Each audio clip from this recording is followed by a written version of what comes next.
Hello and welcome to the E14 Gamecast. This is episode number 15. I'm your host Rob Wade, and with me is Marc Cummins. 1000111100001 binary. What? My mother was a saint, you bastard. And Blake Harmer. One up. No. Of course you do. You always do. He technically, he one-upped all of us. Yes, he did. So, this is the first Gamecast we've recorded since E3, so let's talk about some of the stuff that happened at E3. Sound cool? Okay. Yes, sounds awesome. Right, great. So, what's an E3?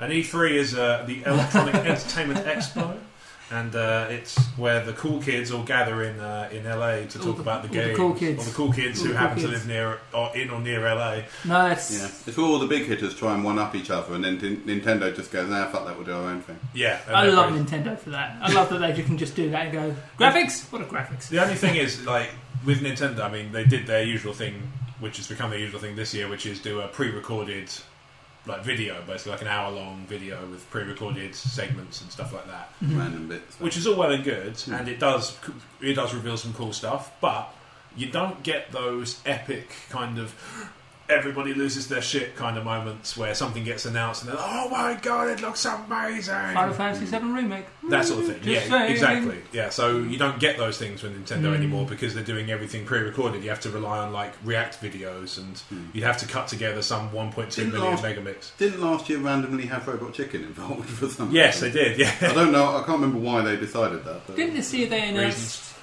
Didn't they announce a new Legend of Zelda game? They did. And did that not get a massive... Well, yeah, but the point is it's pre-recorded, so you just watch it on the stream. But otherwise you just have, like, you know, all of the major, you know, presidents of Nintendo and all that just going, it's a new Legend of Zelda. Oh my fucking god! That'd be amazing. So, yeah,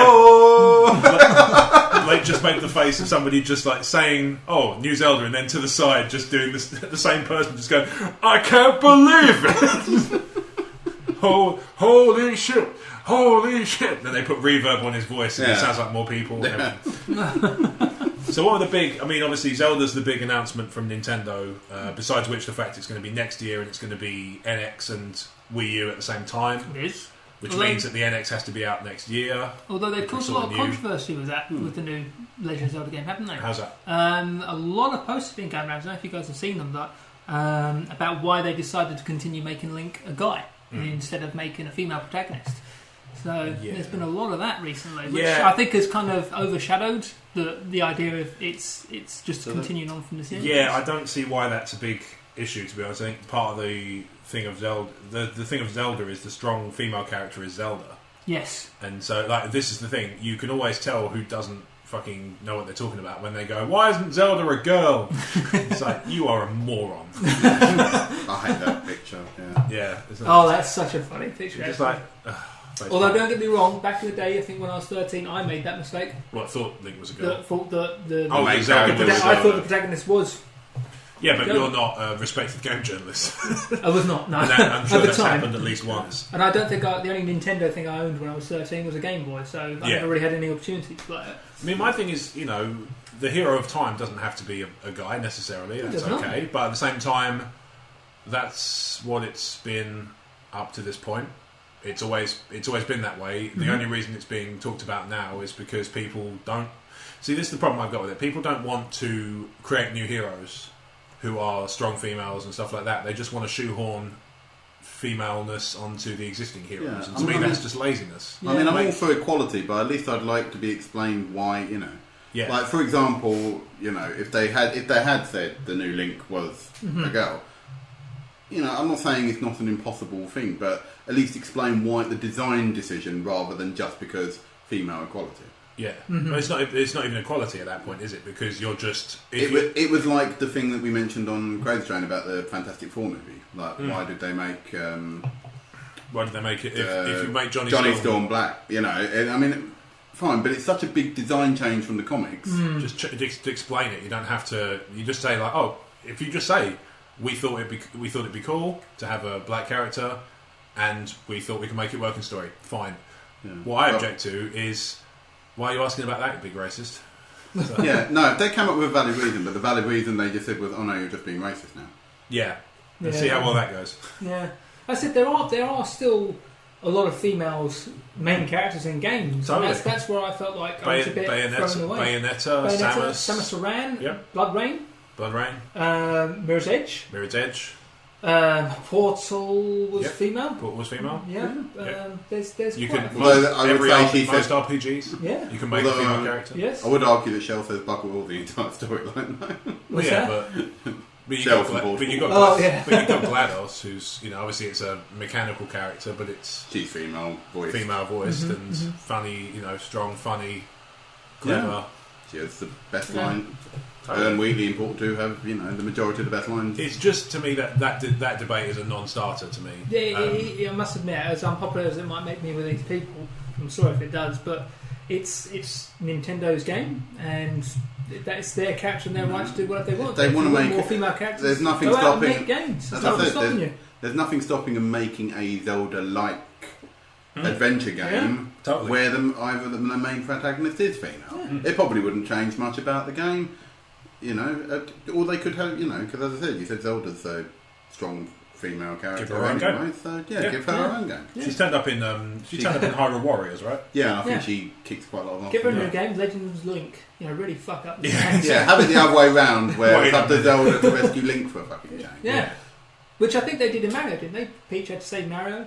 There was they a probably game, had a sure Princess Peach game. Or something. I think there was a spin-off. If not, I mean, she's in. She's got a strong thing in Mario Kart, and she's given kind of representation in other games. Just release her as Sheik. There you go. Done. As I say, I'm not going to lie. My Nintendo history knowledge isn't that great. But I'm sure there were plenty of spin-offs with Peach and Zelda in. I think there've been spin-offs like that in the past. And like I say, Hyrule Warriors has got the option to play as Zelda, and I think you can play as Sheik as well. I think it would be silly not to be able to play Sheik. Yeah, Sheik was badass. Yeah. The game itself looks stunning. Yep. It looks really good. Some of the animation and the shading and things like that. Just the Zelda games, they always choose a good start. They always have a good. It's more open worldy as well. It's more open worldy. This is the thing that always confuses me. Is the only thing I can assume is they're going to put more side missions in, because to me, there's always been a lot of stuff to do off the beaten path in the Zelda game. You can just go off and do exploring. Yeah, it always had elements. Yeah.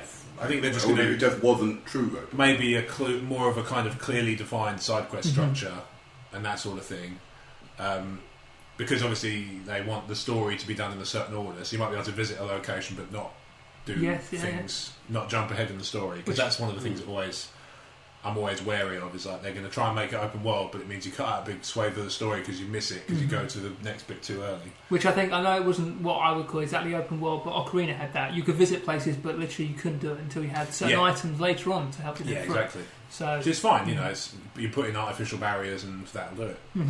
100%. Which is actually what I always thought was really clever about Assassin's Creed. Yeah. The reason that there was an invisible wall there was because you would basically go for a memory, and the character never made it to that point, so you've got no memory. Yeah, I can see which that. I thought was a really, really clever idea. Yeah, that's a nice idea. Yeah. As far as that, besides Zelda Breath of the Wild, there's not really a lot for Nintendo, as you'd sort of expect, because they're winding down the Wii U and ramping up to the NX, which I think you're probably going to see more of this later this year towards Christmas time. I think so. I think they're talking February, March for the console. I might even. Do you reckon they're going to have more of a presence at like Gamescom, for example? It's entirely possible. Yeah, I mean, they're going to do their own. Do they have their own thing? They used to. They used to have. I'm sure it was like Play World or something like that. Or like their own Nintendo conference. Yeah. I know Sony started doing their own conference now because that's why they don't tend to do Gamescom anymore. And Microsoft do their. Oh no, sorry, they do Gamescom. They don't do the German one? I can't remember. No, it's Gamecom, isn't it? Yeah, I know there's one that Sony stopped doing because they do the Sony conference now. Yeah, because they haven't done it the last couple of years.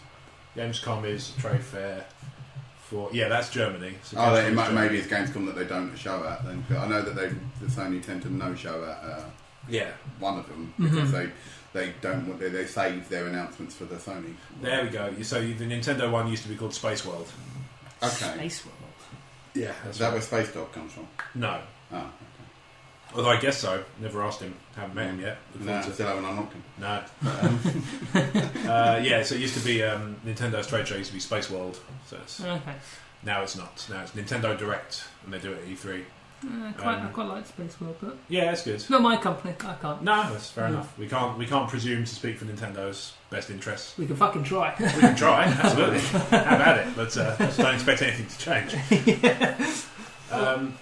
So yeah, what else was there? Like I say, in terms of Nintendo stuff, that was about it, really. I mean, wasn't really much in the way of DS. No big games coming There's out. Pokemon Sun and Moon coming out. Yeah, right? which I'm looking forward to. That I must admit, I didn't really watch I missed the Nintendo conference. Did they not pick up like Pokemon Go or anything like that for the mobile side? well, that's actually out next month, so maybe it might be a little bit late for it now. Maybe, yeah. It's a bit. I mean, they could touch on this stuff. Whether they did or not is anybody's guess. But because I missed all the keynotes. It's really I missed everything from Nintendo, but I'm sure I remember someone mentioned there was. Well, like with Sony, I normally wake up to all of that because it's obviously on they do 6 o'clock in the morning. 2 a.m. Was there a Monster Hunter announcement? Maybe. Or was it just touching on? There is a new Monster Hunter coming out. Generations, isn't it? Generations for 3DS. Yeah. Which I think I'll probably invest in that because I'm a bit of a Monster Hunter fan. Actually. Yeah, you do seem to have become one kind of in the recent. Yeah, past. I've still got to play you. Actually, I think. I don't think I've got it anymore. Oh, yeah. It's one of those ones where I just wasn't playing it, so I traded it in. Yeah, straight up. When I could get loads of money for it. Yeah. Nintendo I can't trade mine good. because I threw the boxes away. Stupid, but couldn't fit them in the backpack. So. Fair enough. Yeah. But, okay, so for Sony then, Blake, you're the expert. More of the resident Sony expert. Yeah, the ones. I think there were some good announcements there. My personal favourite one, and I think the one that really knocked the ball out of the park for the whole thing, was God of War. God of War, 100%. That does look phenomenal. It does. As I said, there's obviously a lot of gameplay changes between obviously the last God of War game and this new one. Yeah. Obviously set in Viking mythology rather than Greek mythology this time. But my main worry is obviously because obviously one of the game changes is all over the shoulder type look, a bit like Last of Us, that sort of thing. Oh, okay. And I'm not sure how that's going to work in a heavy action game like that. But they said there's also going to be more working between Kratos and his son throughout the game, so maybe that's going to be. It's just going to play differently. I don't know. Maybe it's going to be an interesting one. I'm interested to see what they do because I mean, I know it's in good hands, so it's not like could it be one where they're like, this is the old style God of War, and Kratos controls more of an action camera version, and then it's like, this is how we're going to take the series, and then the son. Yeah, it looks like they're doing that, and it looks like you sort of he learns as you go on, and actually apparently by the end of the game, the son can actually fend for himself. Okay. A bit more. He actually becomes stronger as the game progresses. So the storyline is about the bonding between the two, by the sound of it. Yeah. And I mean, as I said, interesting. Son, come here for cuddles. I'm interested to see how it goes on, and obviously I'm interested how it goes, but I appreciate it's probably a way off yet, seeing it they've only just announced it. Yeah. I'm interested to see because obviously they've taken away his kind of famous. Two-clawed chain. Oh yeah. Blades of Chaos. That's it, Blades of Chaos, and they've replaced it with an axe, which it looks like it can control telekinetically. It's like a magical frost axe by the looks of it. It looks like it can hack up people, but also you can throw it and then call it back. So whether maybe they've changed that for the new over-shoulder look, or maybe later on. I think the combat's going to be different because it's going to be more close up rather than because obviously the idea of Blades of Chaos is that he had more of a ranged combat. Yeah. So you could keep people at a distance, if you know what I mean. But with this one, it's not. As I say, I'm interested to see how it goes. Not 100% sure what they're going to do. I'm liking how he looks with a beard as well. He looks. Pretty seasoned. When I found out they were going to move it to Viking mythology, I was a bit like, okay, but fair enough. Whether they're doing it, I didn't know if they're just doing it as a reboot or whatever. But actually seeing it there, I think the aesthetics look good, graphics look amazing. Absolutely. All the monsters that are in it look great. So I'm looking forward to it. There was Days Gone, is it? Days Gone. The zombie game. The zombie game with like a sort of biker mercenary type. No way. But the zombie, I mean, it looks quite good. Like the idea of fighting the zombies who come out like a huge horde, a bit like. Did you ever see the Brad Pitt film? The World War Z. They do it like that. So it's like a whole puddle of zombies coming through. Like how many? Oh, I did. So was it on a bridge? Sort of. They come through like a thing and like and it sort of he sort of pumping bullets into all of them, and then sort of drop B, he has to run away because obviously there's too many. I did see that. It looked, but it looked like he can set traps and that sort of thing. It looks interesting. Definitely looks like a World War Z kind of style. Which I quite my only problem is there was a lot of zombie games coming out, and I'm not sure if that one's gonna. But that one does have the advantage of being Sam Witwer from Force Unleashed as the main character. Which is really? Nice. Yeah. Oh, okay, I didn't realise. He's the guy who did the voice and motion capture and body capture for Force Unleashed. So he's the lead character in that one. So that'd be cool. Yeah, so I'm not sure if it's going to draw too much comparisons. Sam to Witwer. No, it was a character. Trying to think of the character's name. Star. Oh, Galen Starkiller. That's it. Yeah. I'm not sure how much it's going to draw comparisons to the like of like State of Decay or Dead Rising. So yeah, well, I mean we got this, which I know that sequels have been announced on. Yes, Microsoft, but we'll come to that later. Indeed. What else was there? Oh yes, I heard lots of people really raving about the new Hideo Kojima game when that got announced. Yeah. Death Stranding or Standing. That was his zombie game. It's not sure. Well, that's the thing. It looks like I have no doubt that it won't be a good game because it's Hideo Kojima and he's normally, he doesn't normally make this step. No. Metal Gear But 2. and whilst the trailer looked good and intriguing, I have absolutely no idea what type of game it is, where it's going. Yeah, he always leaves you a mystery. I appreciate he's only recently started his new company, so he's not going to have a lot of work done on the game anyway. Yeah. Because I think he recently announced that he was choosing an engine for his game, let alone... Yeah, basically the thing I heard about it was that he'd made that teaser in 2 different engines to see which one performed better. So he's at really early days. Wow, okay. So I don't think we'll be seeing the game for a good few years anyway. Still. As I said, don't dispute that it won't be good, and I say he's obviously signed up with non-readers. I was sort of half hoping he'd go for a horror game, seeing his pick of Silent Hills was cancelled. Yes. I was half expecting that, but I've good. also heard rumours that he's going for a more actiony feel, because I've also heard rumours that he was taking influences from like Uncharted and stuff from that, like that. So I'm not sure where is that going with that. That's just from rumours I've heard. So what's happening? This is one thing I haven't heard much about. What's happening with like the Metal Gear series now that he's kind of moved on? Will it follow him? It still belongs to Konami, I think. So it's not going to be the same with that one, though, is it?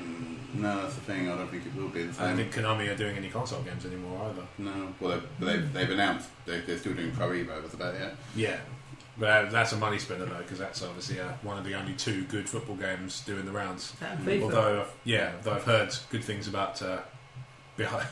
Basically it started off as a joke game, but it looks like it could be actually quite fun. Mm-hmm. This guy started developing this game, and he was basically just coding as he went, just for fun. He's like, oh, it turns out you can make a football game really easily. So he's called it Behold the Kickman.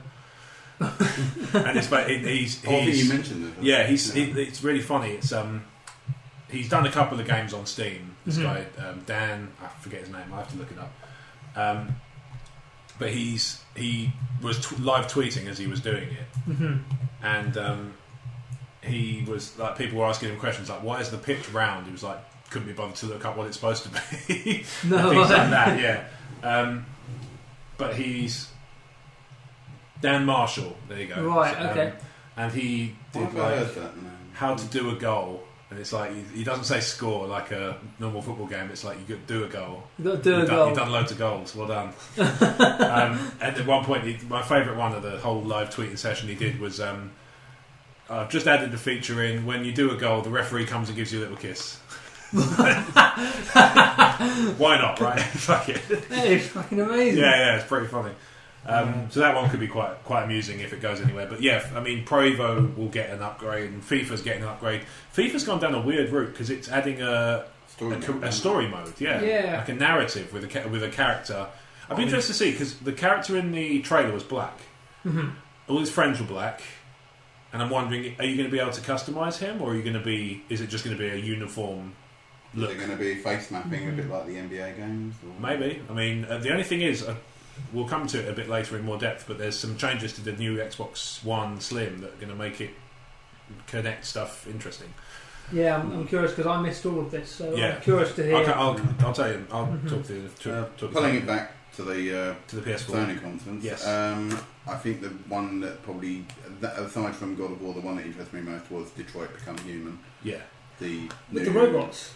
Yeah, the new Quantic Dream game. So same people behind Heavy Rain and Beyond Two Souls. That's it, and there's like 1,000 different ways a decision could take you. Yeah, it's basically taking what they already do, which is the whole multiple choice storyline adventures that they like to do, and it looks like they've elaborated on like the possible endings like tenfold almost. It looked like there was about, I don't know, I'm just going by that one thing they showed off at E3. It looked like there was about 6 or 7 different outcomes for that one bit. It's the thing is, if you do too many, you can take it down the route of everything doesn't really make a huge difference. Like you have to do loads of really massive stuff to change things in a significant way. Like the game that nails the balance for me is Until Dawn, because you've got 8 characters and each of them can either survive or die depending on your choices you make in the game. Oh, right. So there's like, I don't know how many different endings that correlates to, but there are quite a few different ones where you can sort of kill everybody off. Apart from the number of people that survive, does the overall ending change? The story goes the same in a certain way, but certain bits will probably change based on what you've done. Yeah. Okay. The other one I still don't mind to play Parlous. Yeah. Buddy quite annoyed me because he lent it to me ages ago. Yes. But, and he keeps joking at me saying that I need to just put down everything and play it. But, he's not wrong. I mean, in this no, I have heard it's right, but I've obviously got Parlous. Just finished Dark Souls 3, and obviously that took quite a lot. It takes you a while to get over getting good. Yeah, that took about 35 hours for me to get through. So pretty good. Yeah, I thought 35 hours wasn't bad, especially as I heard initially, like when the game was first coming out, that like developers were journalists were saying that the game was about 70 hours. Yeah, nice. So they obviously. They must have been terrible at that game. I was going to say, I've seen journalists play games and they're the subjects of much ridicule in the Doom one recently. Oh, right. Polygon did like a live stream on, I think it was Twitch or something like that, and the person they put in charge of playing the game was just fucking awful. Really? Like, really just struggling to do the basic movement and shooting at the same time and things like that, and people were just mocking it relentlessly. So then they came out and said, "Oh, you don't have to be good to be a gamer." It's like, no, you don't, but you probably should be half decent at the basics if you want to be a journalist. Yeah. No, but I found that when I think it was when back in the old format of E14 when we did more reviews.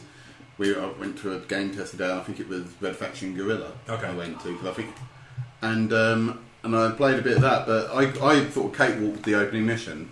Yeah. And they were like, "Oh, you're done." And I went, "Oh, okay. If you want to wait a bit while waiting for everyone else to finish it." And I was sitting there looking. I looked at a couple other screens, and they were like fucking miles away. Yeah.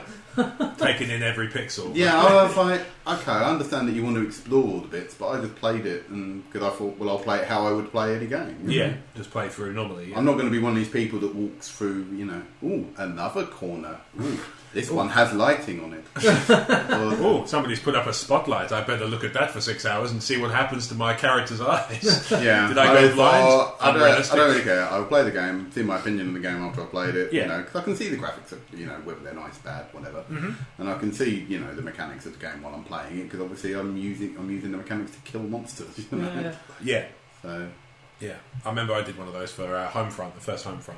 Mm. I remember playing that. We did sort of multiplayer, like I think it was like 16 on 16. It's mental, and I really enjoyed it. But then I was like, I came out in the middle of the pack. So basically, going out for a testing day is exactly the same as playing at home. I'm middle out of the pack. I'm neither really good nor really bad. I'm just okay. I think Resoundingly Meh is pretty much my experience of multiplayer. My kill death in Battlefront is like 0.5 or 0.4. Yeah. I think at least it's in the plus. Yeah, well, this is it. Yeah. Something like Titanfall, where it's a mix of humans and AIs, then I do all right because I can kill a few AIs to make up the numbers. I feel better now. Yeah, I feel better for killing things that don't have souls. Yeah. Titanfall 2, I'm excited for.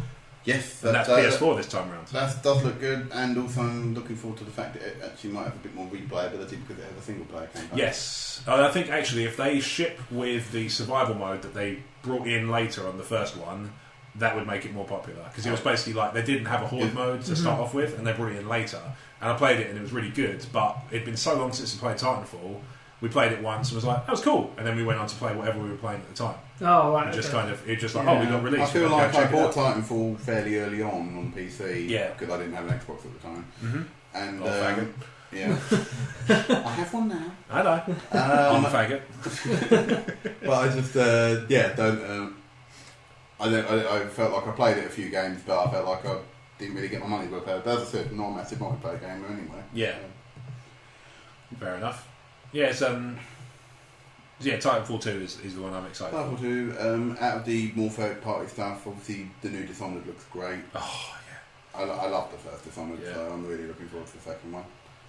You play that one, Mark? I have not played Dishonored, actually. Oh, dude, you got to play it. It's so good. I know I do. Do you like stealth games? I was never great at stealth games. Do you like stealth games where you don't have to be stealthy if you're rumbled? So kind of like Hitman.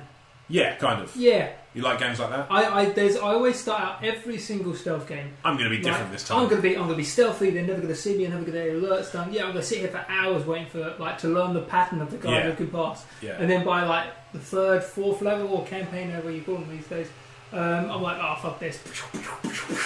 Yeah.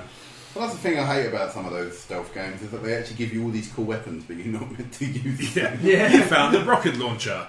Right, so how am I supposed to be stealthy with this then? You're not. Just but club there's an them to option. death. I'll just club them to death with the actual launcher itself. Yeah, it's funny because last night we were round here just chatting away about games and I was talking about stealth games and Jen said, what's that game you were playing the other day where I said, what was... You need to help me out because I play a lot of different games at the moment. She's like, oh, it's like it's supposed to be a stealth game, but you kept popping people from you sort of hid in the dark and just pop people as they came around the corner. And I was like, you're still going to have to be more specific. We established in the end it was the first Splinter Cell. Oh, I started off with all the auspices of all the kind of pretense of I'm going to be a stealthy guy. Just no, I can't be bothered. Bang. Yeah. I think I've already told my story of my only experience with Splinter Cell. I'm terrible at it. Yeah, he was like walking through, knocked somebody out, put them on his shoulders, starts. And just as I was about to go and hide him, another guy just walks through the door, and I'm like, "What's up?" Probably the game that I've come the closest to being properly good and stealthy at is Deus Ex Human Revolution. Okay. And so I'm so glad that Mankind Divided is this year because I fucking loved Human Revolution so much. But I like Human Revolution. It was a weird difficulty curve though, because it started off absolutely nails and got easier as it went on. Yeah. It might just be me getting good at it. It was single player. It was single player, wasn't it? Because I was looking on Xbox One Live because they got deals and things like that, and I was really thinking about getting Homefront actually. Revolution. Homefront Revolution. Oh, what were you talking about? Deus Ex Human Revolution. Oh no. I was thinking about getting. Also, no, I've heard. I was considering Homefront, and then I read that basically everybody has agreed, critics and players alike, that it's not very good. Is it not great? No, it's such a shame. Good. Because I for all its faults, I really like the first one, even though it's criminally short. I've heard the new one's really buggy. Yeah, really. Apparently so. I will. Wait for it to come down even more. Do some research and then. Crouch rented it and completed it, and his review was pretty much that. He said, when the Easter egg of a level of Time Splitters 2 is better than the entire game. Wow. Time Splitters 2. Wow, that's a pretty damning indictment. Yeah. To be honest, Time Splitters is phenomenal, and I still stand up for that Crouch. Yeah. To be honest, aside from his love of the Souls games, me and Crouch agree on pretty broadly on video games. So if he says it's not very good, I'll probably listen to him and wait for it to come down to like a fox. Joking aside, his reviews are fairly solid. Yeah, he's got pretty good opinions on stuff. Mm-hmm. Good for him. Good for you, Crouch, if you're listening, which you are, based on the last podcast. And you got a slow seal of approval there. Oh, that was.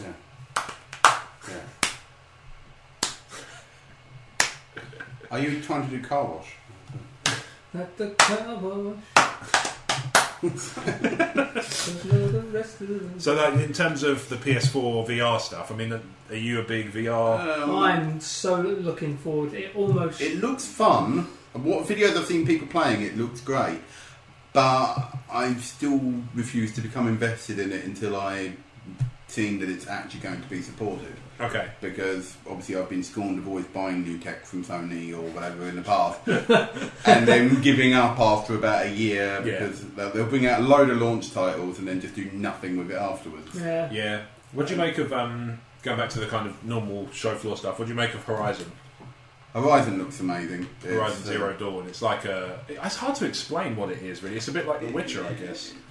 It's a Witcher with giant robot dinosaurs pretty much. Oh! I know it's called Robot Dinosaurs. Yeah. It's a woman. It's all amazing. Plays a woman with red hair and like. A friend of mine said to me, "Have a look at this," and he posted a video into my Messenger app, and my God, does that look It looks pretty fun. fantastic. Yeah. Yeah. No, really looking. Again, PS4 exclusive, so Yeah. really it's trying made to rein by- me in, and they're fucking working. It's made by Gorilla, who made the Killzone games. Oh, okay. Nice. I Once didn't know- again, a game like Trilogy that was fantastic. I Yeah. think it's one of the first games I ever played where the AI was like, hang on a second, we're not all going to follow this line. You guys go that way, I'll go home. Yeah. Yeah. And obviously for PS4, Spider-Man.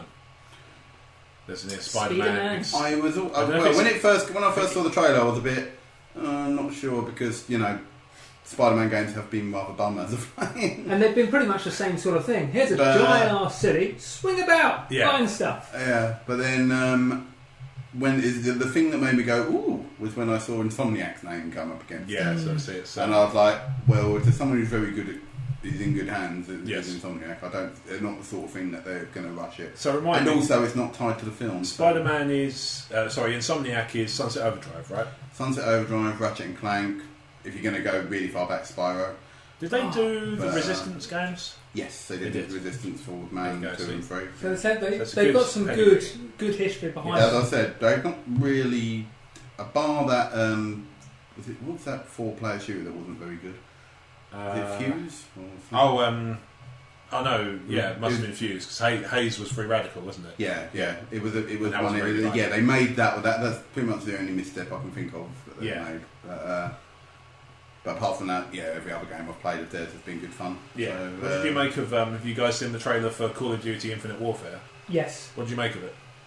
I'm on the fence. It does it's intriguing, isn't it? Mm. It's got some elements. I'm just like, oh, that could be really cool. Yeah, And then I just find myself thinking, I'm still going to wait till it's £20 because I don't Yeah. play multiplayer on those games. definitely. I always pick them up early on for something because I think I mainly play Call of Duty, but in split screen with my friend. Yeah. Like with bots. I don't even play online very often. Oh wow. Okay. No, Yeah. I'm the same. A friend of mine, So, we're contemplating getting the last Call of Duty just so that we can Oh. play zombie mode. Yeah, or the That's zombie like modes Yeah. or something like that. I refuse to. The thing is I refuse to pre-order the special edition just to get the updated version of Modern Warfare. Good a game as that is, I agree. Yeah, you know the reason why though? It's Why? because I know that give 3 months after the pre-order You're just going to bonus, buy it. they will release it on its own, Of course. Yeah. Yeah. It's only to and, get it and first. they'll release it for like £15. And In the same way as like when I'll Fallout pick it 4 up then. yeah, in the same way as when Fallout 4 came out, they did the HD Fallout, the Backcat Fallout 3 as a digital copy for Xbox 360. It just gives you access to it before it's generally available. Like Gears of War, when you bought Gears of War Ultimate, you got access codes to 1, 2, 3 Judgment. Yeah, they came When out quite late though, didn't they? Yeah. They did, yeah, and they came in basically because Gears 2 and 3 have just gone Backcat. Because I said I picked up This my week. Xbox One came with the Ultimate Edition Mm-hmm. and Metal Gear Solid 5 at the time. Yeah, I played the Ultimate Edition, and then all of a sudden, like a couple of months later, then all of a sudden the codes for the other games turned up, and I was like, Yeah. oh, okay. yeah. It was nice. I was happy to have them. I Yeah, mean, I've they're beaten great them all games. anyway, but They're great games. They were really good. I think my favourite was the third one out of all of them. Mostly because just the stories on Horde mode that we used to have. I remember liking quite a bit of 2. I know they made a lot of changes, and some of them they kind of reverted back in 3 because they were like, people didn't like that as much as we'd hoped. But Yeah. there was a lot to like about 2. I spent a lot of hours on 2, but even more so 3, just because I don't know. There was just the map seemed a little bit bigger. The Horde mode. The Horde mode seemed a little bit more crazy. I think my problem Yeah. is I never really played. I must admit, shooting, But Oh, because I came to the party late with the Gears of War games. Because I mean, when I came to it, I think Gears of War 3 had only just come out. Yeah. And because I never really had my 360 online, because I didn't really want to pay £40 a year for it. Yeah. Considering how much I play online, I just Mhm. didn't think it was value for money. Mm-hmm. I never really played the Gears of War games, the multiplayer modes on, No. which I know everyone says are like one of the best bits about it. Yeah. I mean, I love the Fantastic. story modes on it. I thought there were good ideas in it. Never played, as I said, never experienced the wonders of Horde mode. Yeah. But although I've played games with similar modes, obviously. Yeah. But I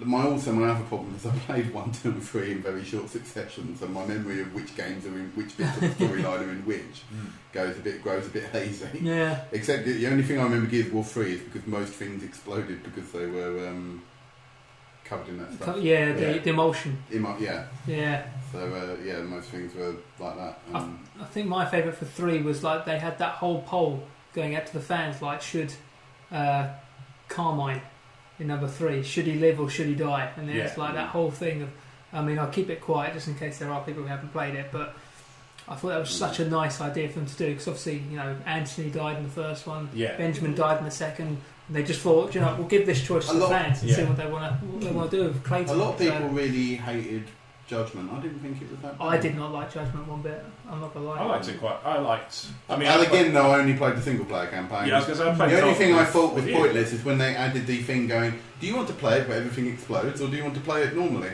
Yeah. And I was sitting there going, well, of course I want to play it with all the variations. Otherwise, it's just a straight shootout.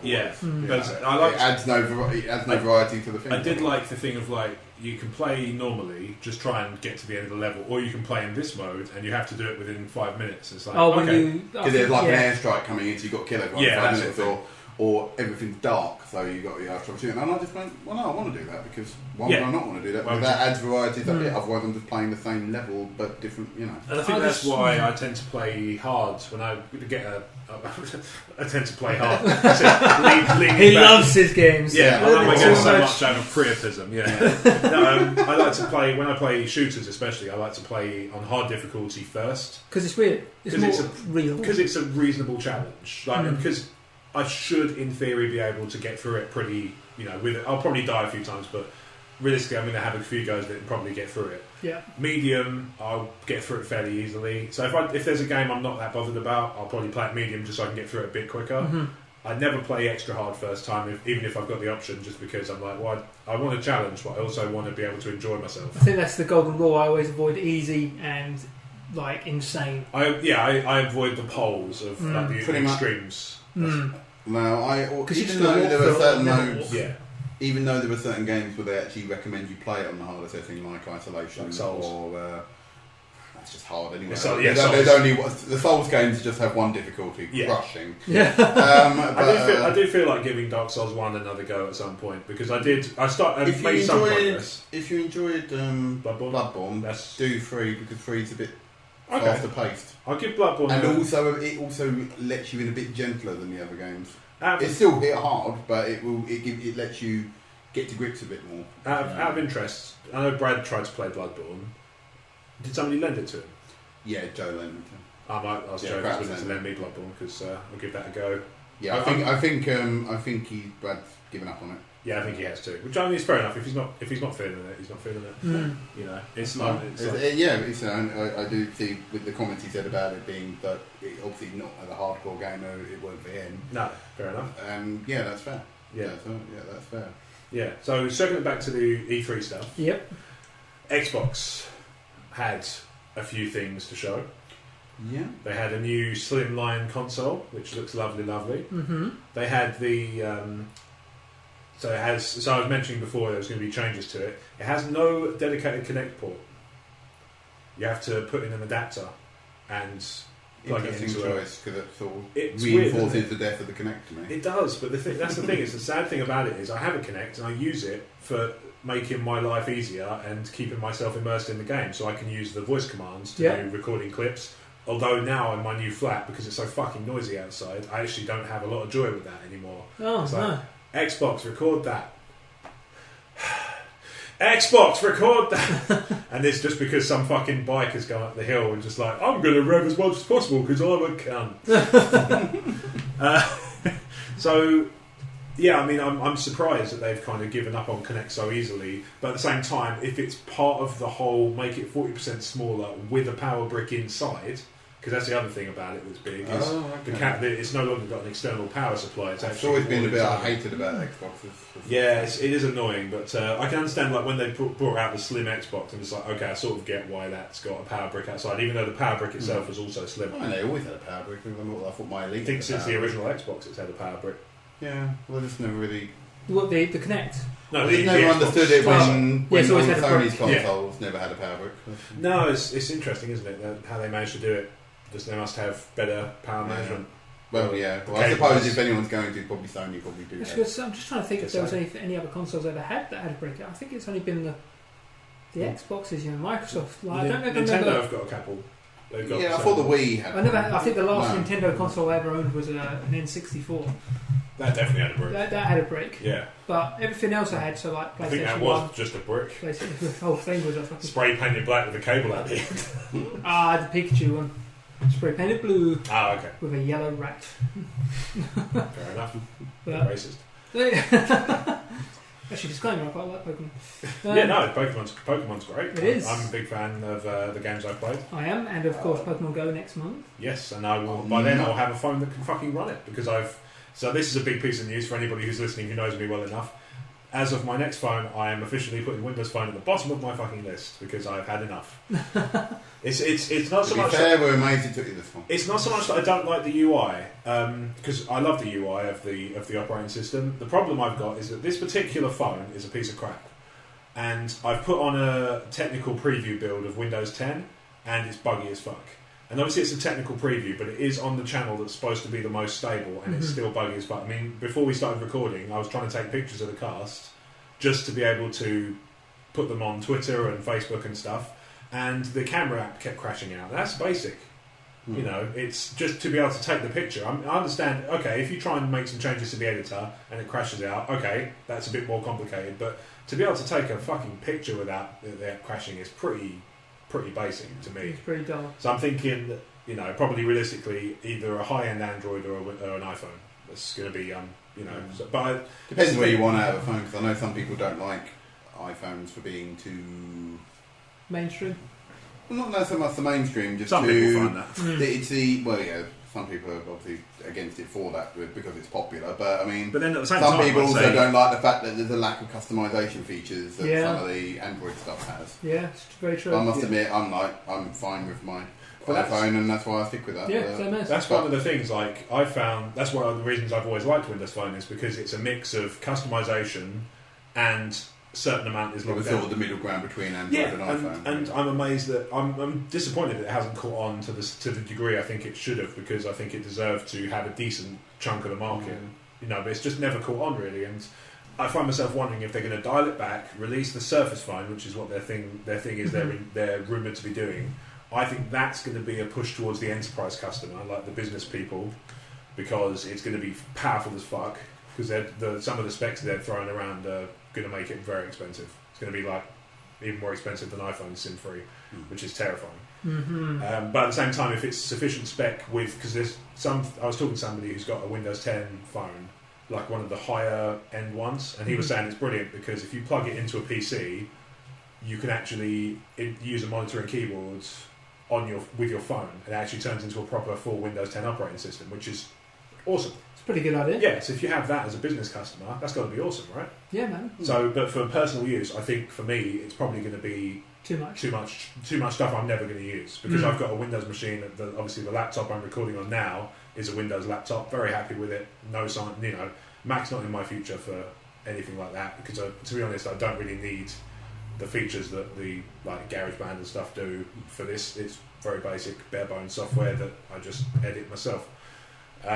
So I've got the iPad at home. I have an iPod Touch for my music and my games and my TV and stuff, and I don't really need my phone to do a lot anymore. So to be honest, I could see myself going with anything now. Windows Phone being at the bottom of my list isn't technically accurate. It's just probably my least considered one out of the operating systems. There are definitely some Android phones I would put below Windows phones because they look like arse and probably perform like arse. I imagine, I know it obviously comes down to your choice, obviously, but I imagine, I foresaw you'd probably be more interested either in a high-end HTC Android or Samsung. Or a Samsung. To be honest, at the moment, I'm either leaning between some sort of iPhone, Galaxy S7, or the OnePlus 3, which is supposed to be quite good. Okay. The OnePlus is like a flagship Android device, and they're SIM-free for like £300, which I think is quite reasonable. Or just go old school. Get yourself a 3210. Never broke. It's fine. Yeah, but I do like the ability to send emails and stuff on my devices. To be honest, get an Engage. Snake 2. Snake 2. Snake 2 trumps everything. Or just get an Engage. Yeah. Oh god, I had a Nokia once that did Engage, and it was hilarious. Remember the old M95? Yes. Yes, I had one of those, right? And I loved that phone. It was brilliant. I had a fantastic camera on it, and I was really happy with it. And that was a massive screen you just pushed up and there's a little keyboard. That's it, yeah. Yeah, I had one of those. Me and Brad recorded all of our videos at the time when we were stand-up double acts. Okay. We used to record all our promotional stuff on my Nokia. I used to edit everything on the phone. It was awesome. Yep. But the N-Gage store was on it, loaded on, and I downloaded the demo for Force Unleashed. And I played it on the phone. I was like, it's not bad. You know, I can see it being sort of worth a few quid. $39.99. I was like, get fucked. And sure enough, everybody thought so because N-Gage never caught on. Yeah. Shocker. But it was a phone quality game with decent graphics. No way it should have been anywhere close to 40 quid. No. The most you pay on an iPod or an iPhone or whatever is probably like, what, $11.99? I think I've seen... Like the Final Fantasies. Yeah, Final Fantasy 9 I for think 15. they're like 15, 16, I think. But then they never break 20. Yeah, it's massive. It's absolutely massive. Yeah. You're paying 15 quid for, 40 hours of gameplay? Yeah, exactly. If not more, if you're willing to go in and grind other stuff, you know. Yeah, unless you... Well, I suppose you can rush it quicker, but... Like, obviously, Final Fantasy, I know some people beat it in like 20 hours. Yeah. But yeah, so Microsoft, while their phones have kind of lost their luster to me, I'm still very much keen on my Xbox One. So I was really happy to see some games for it. I was really what happy were the games you were most interested in? Sea of Thieves is incredibly intriguing. So I saw a little bit of that. It's made by Rare. It's a multiplayer, seemingly cooperative pirate game. Oh, wow. Yes. It does sound fun. It does sound a lot of fun. If I can get a group together, you imagine an E14 pirate ship. That'd be amazing. It'd be ridiculous. So how many multiplayer are we talking? 4, I think. I saw 4. But that was in multiple there were more than one team doing stuff. So it was just 4 at a time. So do you reckon some people working the cannons on the ship? Yeah. I imagine you could probably get other multiplayers to join you to make some kind of fleet. Maybe. Yeah. I heard people raving about it, but I missed the video on it, so I'll have to go. It looks pretty fun. It's made by Rare, so obviously it's got a very kind of cartoony art style, but at the same time it's got a very charming kind of Britishness to it. Which, so when are we sort of looking? Has there been a release date for this yet? I can find out for you. I've got IGN's. Because I'm getting like a black flag. A black flag kind of feeling by the sounds of this. It just says pre-order, so it doesn't say when. No, nothing yet. I imagine it'd be either this year or next. What's it called? Sea of Thieves. I'm going to add that to my There's one thing I will say that Microsoft are doing better than Sony. Okay. Is that they're announcing games closer to their release date than Sony. That is very true. I mean, that's one thing. I love Sony, and the games they put out are great. There's some, but they seem to be announcing a game, and they're not coming out for a good couple of years. Well, I mean, like we said, Horizon, I love the look of, but it's being delayed now to next year. What's Kojima's game called again? Oh, that Death Stranded. Death Stranded. That's got to be 3-4 years away at least. Yeah, minimum. So we still don't know when bloody Shenmue's going to come. That's for Sea of Thieves, right? Sea of Thieves, 2017. Yeah. Shenmue no show, but that's not. Big shocker, yeah. Not surprised at all at that. But then circling back to PS4 for a minute, The Last Guardian turned up.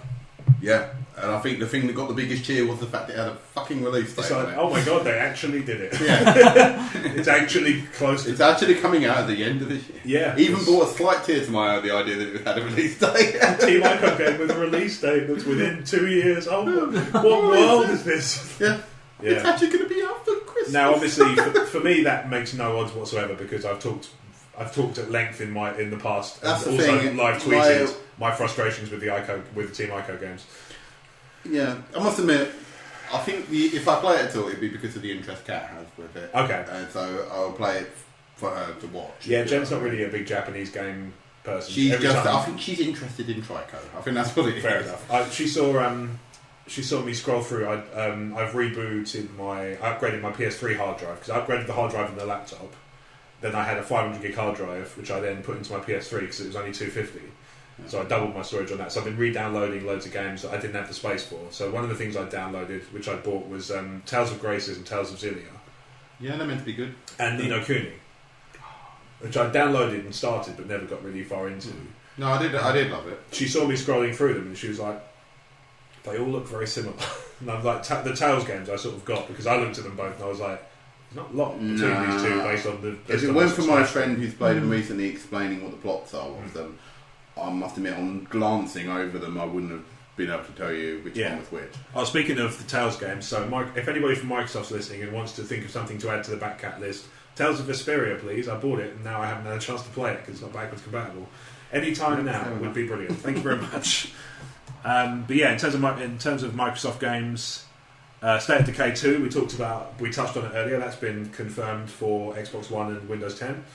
Yeah, and I enjoyed State. I like the first one. I like State of Decay. I never got that far into it. I never finished it. No, likewise. But what I played, I really enjoyed. Yeah. Did you ever play that one, Mark? No, I did not. But, so it's like was that co-op or was it single player? You had a party. I think. Yeah, you had a party. I must admit, there might have been multiplayer elements, but I don't know. I think it's me.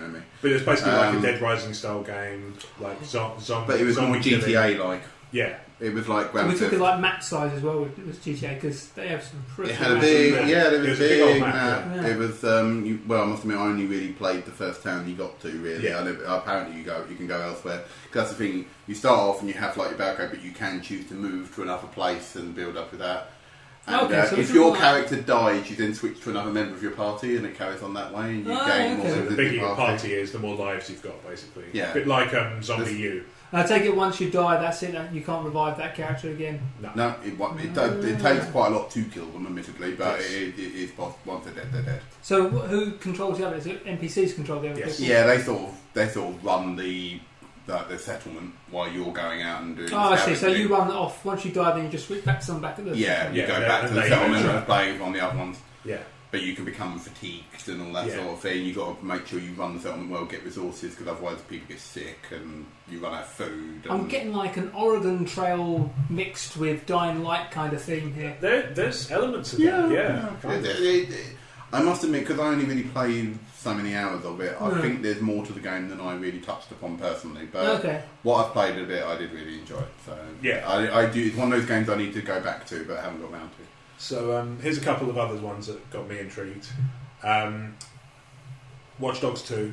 Yep. I fucking loved Watch Dogs 1, so I'm really happy they're doing a new one. I'll be very interested to see how the change to San Francisco affects the game. Mm-hmm. Because obviously San Fran's Silicon Valley. The new tech looks good as well. Yeah, so San Fran is where Silicon Valley is, I think. So. Okay. Or at least California is. So. Hacking looks a lot more fun as well. Yes, yeah, there is that. We Happy Few. So that's made by the people who make Contrast. Okay. Contrast? Okay, yeah. So basically, Contrast is like a puzzle platformer game. So you would play as a little girl running around, but then you'd also play as her invisible friend. And her thing was she could phase into the wall if there's light cast on it, and then use the light. She sort of became a shadow, and you should sort of use the shadow there. But you had to move objects around to how clever! Create a light to create a walkway for the person to get through to get up to like a higher level. How clever! It's really, really good. Yeah. It's quite short, but it's a really good one at last. This game they're making now is a first-person. It looks like a first-person running game. Okay. A bit like. I must admit, I heard of the game. I haven't. Yeah, it's a bit like Outlast. In the sense that you're underpowered, but basically what it is, it looks like a game where you're sort of in a weird dystopian future where everybody's taking emotions as medications. Oh. And you're somebody who missed their meds, and so you're experiencing emotions other than happiness. It's a bit like Equilibrium. Oh, yeah, we had great film that was. It looks fucking really, really good. It's stylized like a bit like Bioshock Infinite. It's got that same kind of visual style to it, and it just looks fucking great. I know that sounds bad, compared to other journalism things, but I need to look up on that one. So. Yeah, we're not a journalism thing, Blake. We are an enthusiast press. Yeah. So I say press. So that's why I say I obviously missed the announcement on that. I'd heard of the game because I heard people mention it, but I didn't really see it. We're an enthusiast blog we're an enthusiast outlet. Is there any other big Xbox games like exclusives? In terms of exclusive stuff, I mean, Dead Rising 4 is timed exclusive, and that looks pretty cool. Oh, is that actually going to come onto PS4? The understanding is it's a year, same as Tomb Raider. Okay, I'll probably not get it on Xbox like I did with Tomb Raider, to be honest. What about, is anybody excited for Wildlands?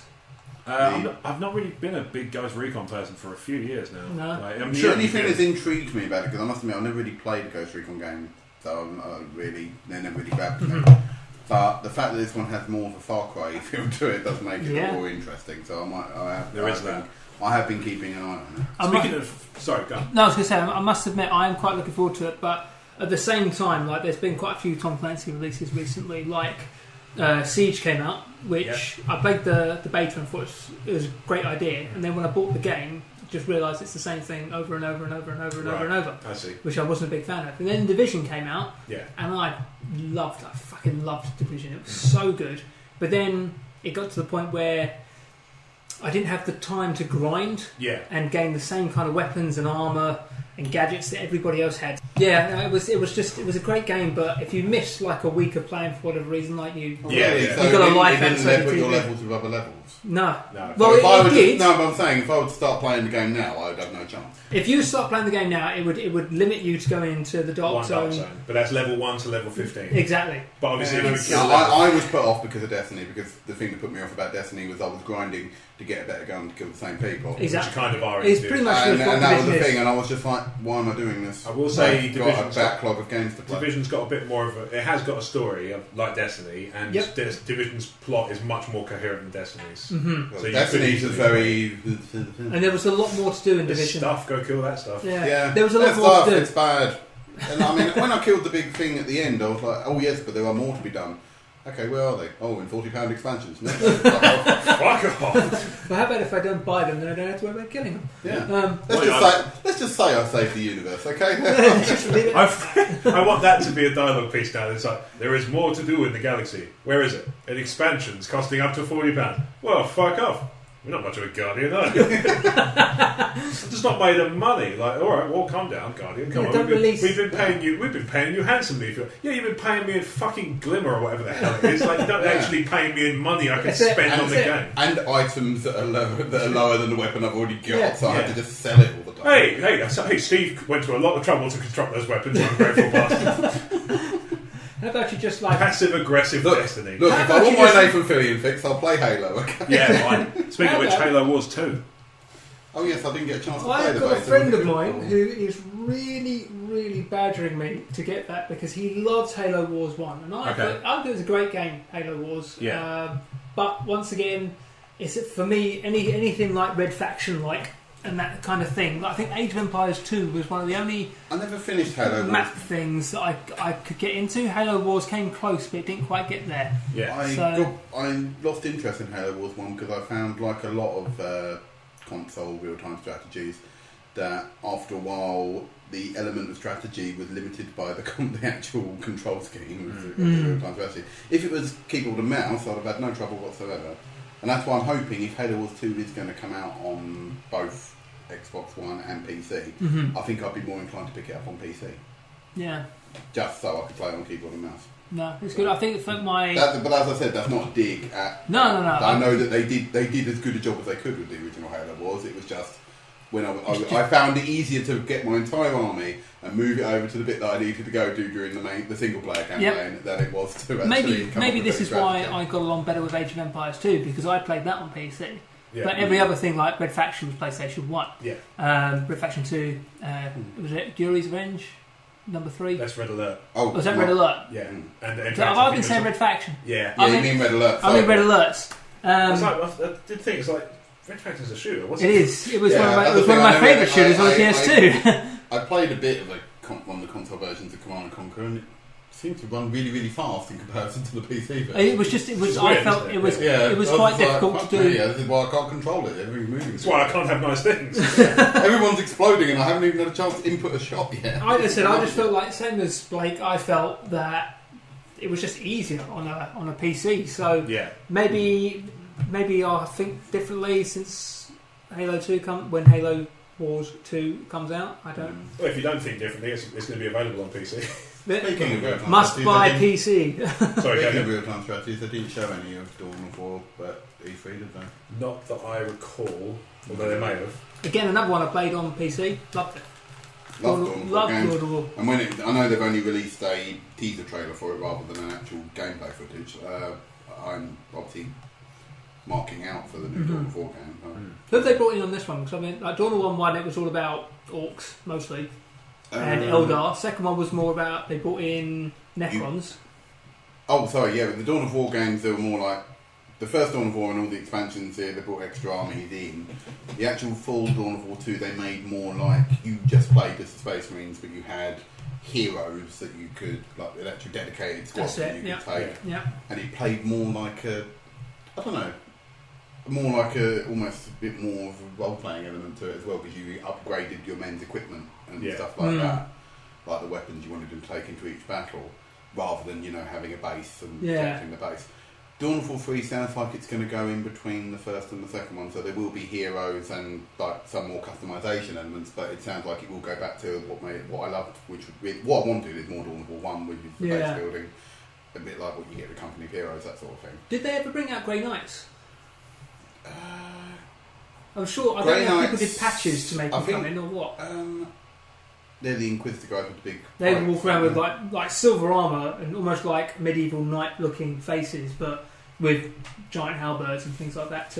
There are ones in the later expansions of the first Dawn of War. There were ones that they had like a charge attack where they like sort of pegged across the thing and knocked people over. Probably sounds but I can't remember if they're Grey Knights or if they're just others. I know they're members of the Inquisition because they could summon they had psychic powers as well. That sounds like it might be part of the Grey Knights, because I think you could either go Grey Knights, which meant you couldn't use any kind of chaos powers and things like that, or this is like on the tabletop game, or you could go towards more chaos types, which meant you just had to run around with Inquisitor Stormtroopers. Yes. Because the Grey Knights would just slaughter them. Okay. But I must admit I haven't played the tabletop game since like second edition, so I'm showing my age. Yeah, I was going to say, I think Grey Knights I really got into, and then it just became too expensive. Yeah, that's often the way with tabletop stuff is it can become a money pit if you're not careful.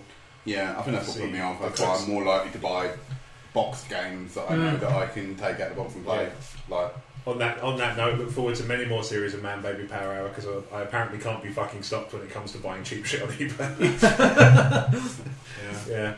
It's been commissioned for Series 3, 4 and 5. I've not even released Series 2 at the time of recording. No, talking about HeroClix, I do need to buy some Uncanny X-Men stuff, actually.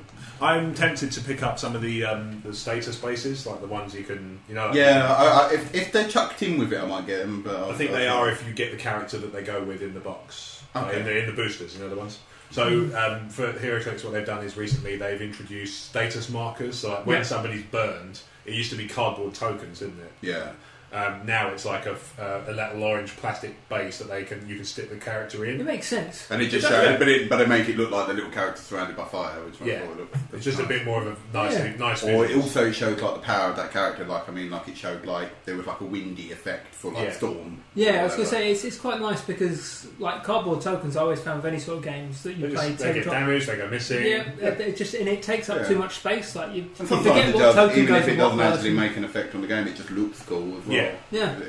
I mean, it looks good. Your character, like Human Torch, just have it around here. Yeah, like Human Torch, that looks good while he's on fire, like flying through the air or whatever. But then it looks almost better when he's sort of standing there and you've got that pillar of flame around his actual character base. I was going to say, he's got to be one of the only characters that can't get burned, surely. Yeah, I guess so. He must be, sure. He can't burn the Human Torch. Possibly, yeah. You can go supernova. Well, quite so, yeah. So, that's one that I'm excited about as well. Mafia 3. Oh yes, I loved Mafia 2. So I enjoyed Mafia 2. I must admit I never played the original Mafia, but I enjoyed it. And I know Marc will be excited about this one, Mass Effect Andromeda. Okay, non-committal kind of. Mass Effect was great, but I just couldn't commit my time to do the storyline, which is why I can never do Dragon Age either. Okay. Because there's just so many different choices you can make. Don't get me wrong. Mass Effect 1 I played, Mass Effect 2 I didn't, but I did try Mass Effect 3. I'm not going to lie, the only Bioware game I finished is Inquisition. Fair enough. I am quite terrible. So many options to do. I mean, I do want to go back and do the Mass Effect games, but I found it really hard to get into Mass Effect 1. I think it's because I kept doing all the side stuff because I tend to do that in a game. I do that as well. And I think it took me so long to actually get on the effing Normandy. That's why I got bored. That's why it took so long on Borderlands too, because it was like, here's your main mission, but here's about 20 other side missions. Yeah. Do you find that about The Division as well? You're just like, you found a new safe house. Here's 40 different missions you can go and do. It's like, cool, but at the same time, what? Yeah. Yep. I'm actually, do you know what, with The Division, I was so anal retentive, I actually found every single pickable item up. You look at my map, it's empty. There's nothing there. I've got everything. I'm not even a third of the way through those. I've been playing for like 40 hours. I've just literally one day just sat there and thought, well, Kaz doesn't work. I've got nothing to do. I've completed all the missions. Let's just fucking find it. Let's see if it gives me anything good. Turns out it gave you some stupid bits of clothing that just look stupid anyway. So Yeah, it's more of a status thing, wasn't it? I think this is why I might, even though I've yet to play Witcher 3, I reckon that's why I'm going to really struggle with it, because I reckon there'll be so much stuff to do in it. It may be I'm just going to get lost in it. It may be that in order for me to convince myself I should be playing Witcher 3, I might make it my inaugural Twitch game. So okay. I have an account. I just haven't done anything with it at the time of recording, just because I'm just like I will choose at some point. I need to choose a game, figure out how to set it all up, and then play. And then once I've done that, anytime I'm playing games, I'll just stream it. Yeah, it is in my to play pile, but after just finishing Dark Souls 3, I want to have a break from RPGs. That is fair. Yes, I want to play some games I can beat in a few days rather than spending years playing at the moment. Yeah, I steer clear of fucking Division. Yeah, very much so. Yeah, no, but after Destiny, I'm sort of sworn off MMOs. I think. Play Inside. That is the last game I'm going to say I'm excited for. It's the new Limbo. Basically, the Limbo team Playdead's new game for Xbox One. Okay. Inside comes out at the end of the month. At the time of recording, it's probably a couple of weeks off. Is it dark like Limbo? Or? It's like very grim, I mean. There's very little in the way of clarity, but it seems zombie themed in terms of everybody seems to be afflicted by something, but it's not really clear what's causing it. Whether it's people being manipulated on a psychic level, it doesn't really show you the state of the characters. Like they're not dying and bits dropping off and shit. They're all just kind of mesmerised and walking in unison, and like there's some rhythm-based stuff to it. Like you have to walk, like your Crypt of the Necrodancer. You have to get through certain sections by walking in time with the rest of them, otherwise they'll know you're not part of the group. And so similar to like old school film zombies, wasn't it? Zombie things that they used to be. People used to. You're going to be playing it like the bloody Shaun of the Dead, though, aren't you? You're going to be sitting there going. Oh, there's my Twitch game. Who died to make you king of the zombies? We're not using that word. Anyway, on that note, I think it's been quite emotional. It's been emotional. It's been a roller coaster ride of emotion. But thank you very much for listening to episode 15 of the E14 Gamecast. I had to cut myself last time going, I don't know, 8 or 9 or something. It's number 14, so that's quite fun. Bloody hell. Yeah, I just, I forget how productive we are, which is saying quite a bit. Obviously, we've missed some games out, so if there's anything you are particularly excited about, you'd like to know our thoughts on, the email address is podcast@emotionally14.com. The website is emotionally14.com. That's digits, not letters. If you're interested in any of our opinions, let us know, and we'll happily comment on them in the next one. Exactly. Or you can interact with us on our Facebook group at facebook.com/emotionally14. You can interact with us on Twitter at emotionally14. Or you can comment on our YouTube video of the podcast at youtube.com channel emotionally14. I'm on Twitter individually at RobWadeVision. Fucking forgot that in the crazy train. Gonna have to sort that one out in the post edit. Marc, I also have a Twitter account. Good. Marc, where can people find you? People can find me at the moment. Spin Dash Adventures. That's S capital and D capital, one word for Spin Dash Adventures. New word. At the moment, it's mostly just a cosplay page, but the reason for the title is so that I could branch out into other things as and when they pop up. Nice. So and that's on where? That'd be Facebook. That one. At the moment, I know you guys are really itching at me to get a Twitter account, but yeah, well, we'll break you. Blake, where can people find you? You can find me obviously on Emotion 14, obviously our YouTube page. Obviously, I'm doing a couple of Let's Plays like Wasteland 2 at the moment. It's good fun. That probably will bang on for quite a while, knowing how long that game is, or until I, there may come a point where I just go nuts to it and probably move on to something else. But nice. I'm enjoying it at the moment. Yeah. Obviously, I do have a Twitter account at fucksakeblake if you need to contact me, or add me, or even if you're interested in the things I say. On Twitter, there's a lot there. Yeah, lot to unpack. Lot to unpack. Yeah. That's about it, I think. Yeah, cool. Alright, well, thank you very much for listening to the E14 Gamecast. You can find the E14 Gamecast on iTunes, YouTube, Feedburner, and now Stitcher Radio. So if you're on one of those things, you can happily access the podcast. And like I said, email us and let us know what you think. We'd love to hear from you. Thank you very much for listening. And I haven't been recording. Just kidding. Alright, thanks guys. Yeah. Peace. Peace.